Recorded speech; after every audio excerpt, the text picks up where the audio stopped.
Alright guys, TacticalRab again today. Hope you're doing good and enjoying your day so far. Big drama going down last night with TJ Halley exposing the Minnesota Rocker for breaking gentlemen's agreement in their series victory against OpTic Texas. Standy responds to the accusations. Clayster is big time getting involved in this drama as well, especially because he is not so happy that these other teams are getting points in potentially illegitimate ways, while Clayster and the Royal Ravens are struggling for every 10 points they can find. Very much interested in your thoughts in the comments below. Hit the like button if you enjoy. Subscribe if you're new as always. I would greatly appreciate it. First of all, I just wanted to mention, like, last night we were streaming, we were doing the Dope Check show and all this, obviously now live on the YouTube and all the other platforms as well, but I was just looking through, okay, who are we going to host? After the stream is over, who am I going to raid, right, is what we do at the end of the stream, and I was just looking through the list of players and seeing what they were playing, and there's just so many pros right now playing other things, like X-Defiant, for example, Simp was playing. I'm not saying that, you know, I don't really want to do the whole Dashy playing too much Valorant cheese that people have been talking about, because I think there isn't a problem. If you play enough of your own game, there's no real downside to playing other stuff. But it is interesting that on a night where, you know, these guys could be playing 8s or whatever, especially because it's now, in some regard, the final push to the World Championship or whatever, a lot of players, some players are still playing COD, but there's a lot of players lately that have been on X-Defiant, they've been on other things, and I don't, you know, think it's a terrible idea, but it's like, when you could be an 8s or trying to get some lobbies going, you know, it's interesting, isn't it? Maybe play this in the off-season or something. Just, I think, goes to show that the pros are not that happy with the current state of the COD games, and I think you see that in some of the commitment that you tend to find up and down the field. This I thought was cool as well, that Hitch and Dashy are going to be running the Around the Bar podcast. Of course, a great episode recently that Hitch did with Kenny, and well, Dashy is coming on for the ride here as well, and obviously Sim and Dashy both of the replies. So they've been having a few back and forth over the last couple of days. This as well from Clay, just another one real quick, because I think it's on the Friday that they play OpTic this weekend. So I think OpTic play 2 games this weekend. They play Ravens on the Friday. So the day before, Clay's got a concert to go to, right? I think Brian Sett's going to come along as well. So, I don't know, just on this whole Civ discussion of the players going, you know, they're playing X-Defiant, they're going to concerts the night before matches. We'll see. Just I saw a couple of people talking about this, right? Because obviously that OpTic series is very important for Ravens, but, you know, hope players a good time, and of course, hope they play well on the Friday, because Ravens need all the points they can get right about now. Realistically, I think OpTic and FaZe will probably not make changes at the end of the season. I think it's unlikely they will. If OpTic continue to kind of struggle, like if what they're doing currently online happens on LAN again and at Champs, they might have to think about it, but I do think it's relatively unlikely because they've seen what this team is now capable of, this OpTic team, and I'm not really sure where you go. There are some options out there. I just wanted to share what Octane says in it though, because his opinion is that, yeah, he doesn't really see OpTic or FaZe changing, but he does certainly see Toronto and or New York changing. He believes that HyDra could well be on the move here, and I guess you've got to think, if you're HyDra and Scrappy, the 2 best players outside of OpTic and FaZe, that if you can find a way to team up anywhere, that has got to be something to think about. The thing about Paco, see you guys talking about it, like, I think that he only has one option, and that's Ultra. But then it's funny, because, like, if Dill gets dropped, then what happens there? That's when I think, like, the teams, like, this offseason is going to give me a lot more hope than the last one.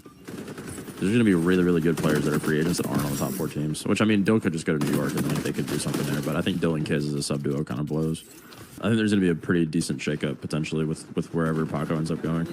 You think they're going to drop Dill over Toby? Yeah, for sure. What? Absolutely. Toby's been better than Dill is at this game, 100%. And I think Toby is extremely important to that team. I think dropping Toby would be insane. Like, I don't want them to drop Dill because, you know, he's my boy and he's fucking gross, but I think Dill is 100% the first player to go off that roster. If you think otherwise, then I think you're fucking smoking crack rock, respectfully. You think I opt to drop cred for Paco? No. I don't think so. I don't think OpTic are going to make any changes. I think they've figured out their team dynamic. They all really like playing with each other. It's, like, pretty obvious that they love, like, they just love playing together, so I don't think that they would make any changes, to be honest. FaZe and OpTic are going to stay the same, for sure. New York and Toronto will change. FaZe and OpTic are going to be the same. I don't think they make any changes.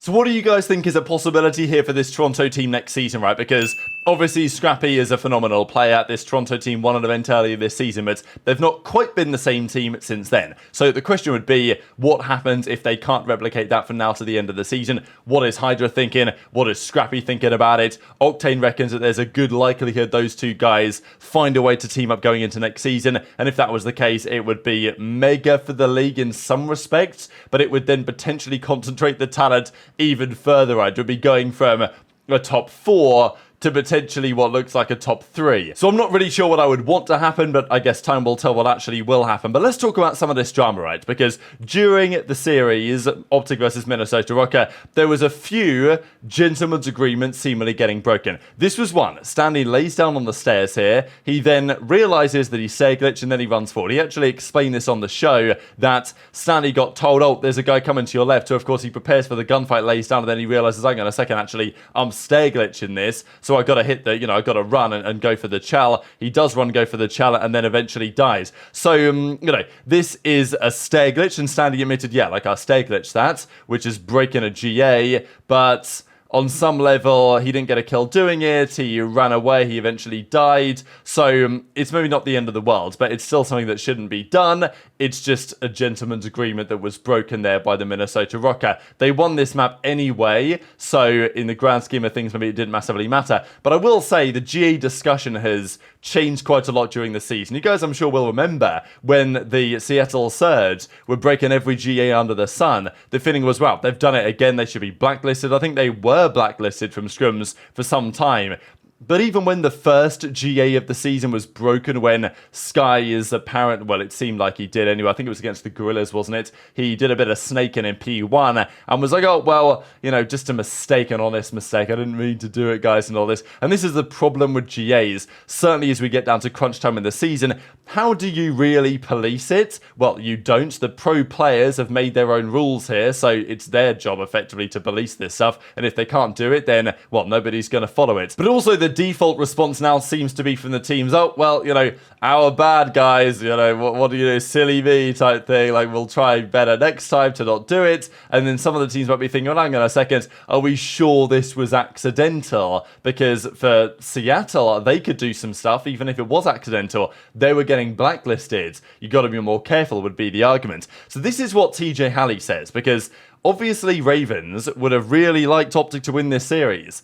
OpTic doesn't matter for the Ravens. They're OpTic way up there in the standings. Rocker, they're right in the ballpark with Ravens. So, really, that 10 points for Rocker here is massive. Certainly because OpTic play Ravens this Friday. At this point, they're up 5-3. Dashy throws a stun. But what we see here is a smoke grenade that's landed here and a smoke grenade that's landed here.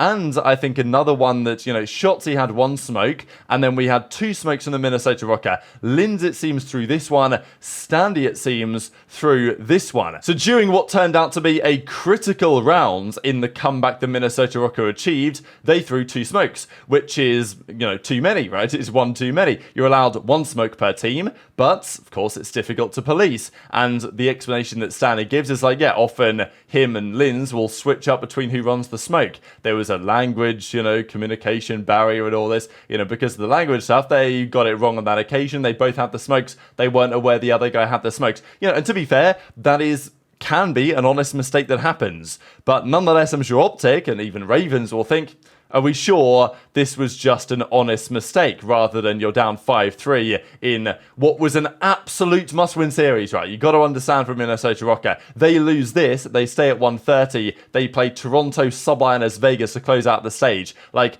this was a must-win Game 5 situation. They did win it, but they did win it rather controversially. Zoom in the replies, straight up handing out the red card. He says, yep, absolutely clear as day. And as Clay says, yeah, is that 2 smokes that I count there? Diamondcon says, surely not, since you're only allowed 1. Yeah, surely wouldn't break a GA in the run for a champ spot. So that's what Clay's implying, and I think understandably, that this is a deliberate GA break by the Minnesota Rocker because they needed the points. Standy, however, massively disagrees. He says to Clay, cry some more. So, man, this is great, actually. I asked Standy on the show because he popped on for an interview and he said, of course, lots of things, and feel free to check it out. I'll find it on the Break and One YouTube channel. It will be there now. I asked him, are you going to delete these tweets? What's good? And he said, actually, you know what? I'm going to leave them up this time. So, yeah, cry some more is still here. Language barrier. My boy Tom, that's Linz, had a smoke on by accident. It was not on purpose, but if it was, I would have been letting them fly every round anyway. So, yeah, obviously Standy being a bit sarcastic here, but he's still absolutely going in.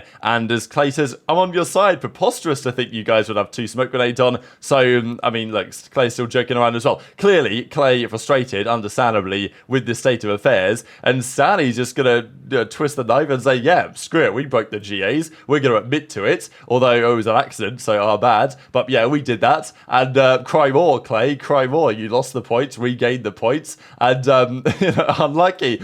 So wow, I mean, if I was Clay, I'd be pretty fuming about this, and I'd be thinking, you know what, I am going to go balls to the wall hard to try and qualify for the World Championship and make sure that these Minnesota Rocker guys do not. So of course, Clay as well had a similar response. So very much intrigued to your thoughts on this. I will just share what Standy had to say on this OpTic GA drama actually as well, and just kind of see his side of the story. But at the end of the day, the GAs were broken, and well, they're not going to get unbroken. I mean, it was just like a small mishap because on Karachi, it's one of the maps where like me and Tom switch smoke sometimes, and usually we're always like, yo, who has it? You want the smoke on this strat, like, or I have the smoke on the strat, and usually we're like always really good with it.